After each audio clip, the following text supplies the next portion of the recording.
Our journey started 50 years ago.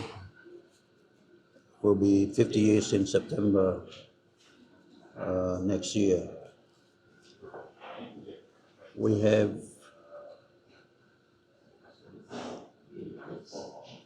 sailed through for 50 years trying to get to our destination, the promised land. And we are now close to 50 years, and we have yet to reach that promised land. And the whole reason why we're not getting there is nothing more than the quality of leadership since 1975, when we gained our independence. Leadership is the crucial roles in any development, including nation building. We have dreams since day one in 1975 that we were going to be a developed country, particularly after 50 years of independence, that we're going to rank among some of the highest developed countries in the world.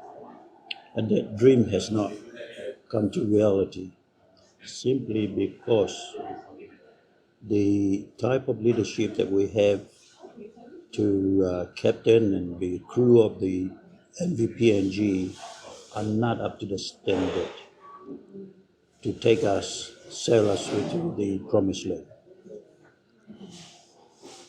I have been educated in the colonial education system before independence, and I was fortunate enough to receive 8 years of primary education, high school education in Australia.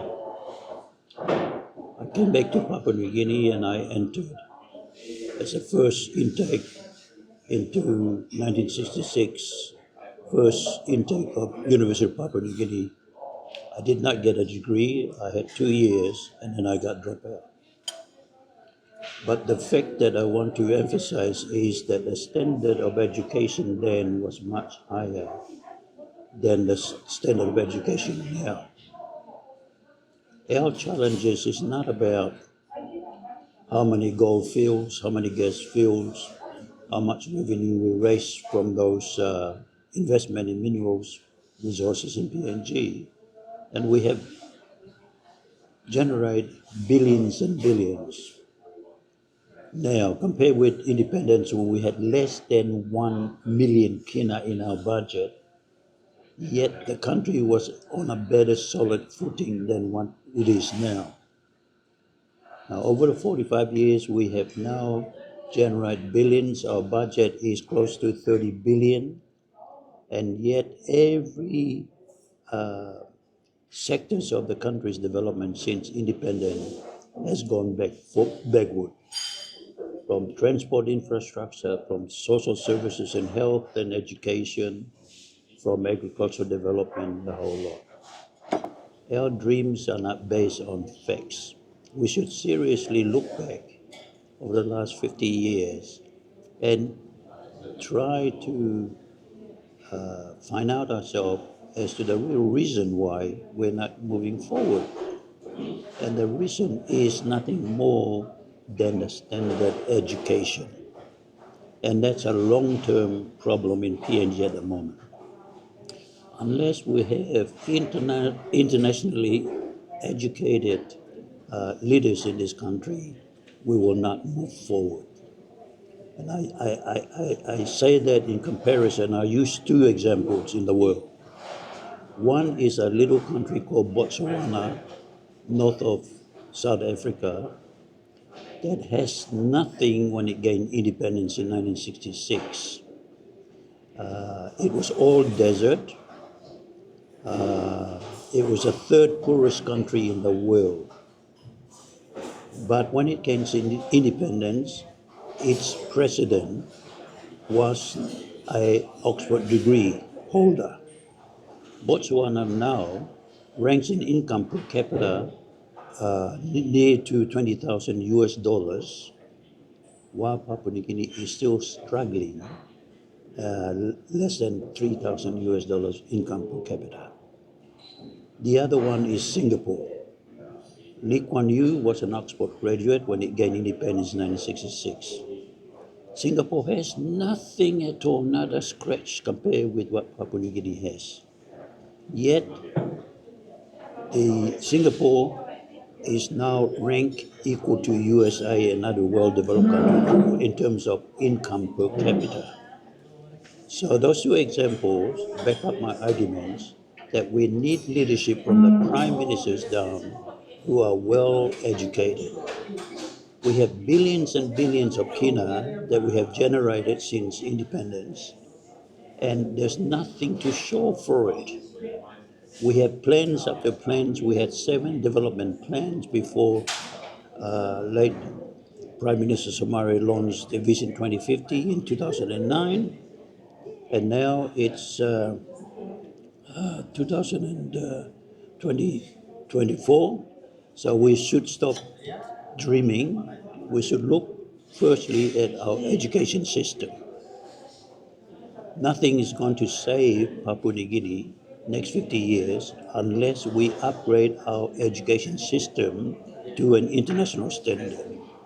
That is a long-term proposal because it's not going to happen overnight. We're going to work out a way in which we're going to lift the standard that we provide in education for our future leaders. And that's the first and foremost thing that we need to do. Created billions in revenue from selling gold, copper, oil, and gas. And we should ask ourselves, where is all that money going to? Well, one example is that in 2021, for example, our internal revenue that we raise ourselves is 11 billion.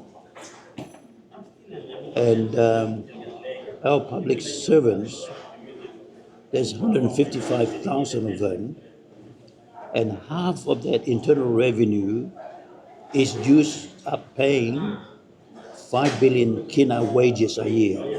So half of the 21 billion we generate ourselves goes to pay 155 public servants, half of our internal revenue. The other half goes to pay the 98%, to improve the health services, education services for the 98% of our people.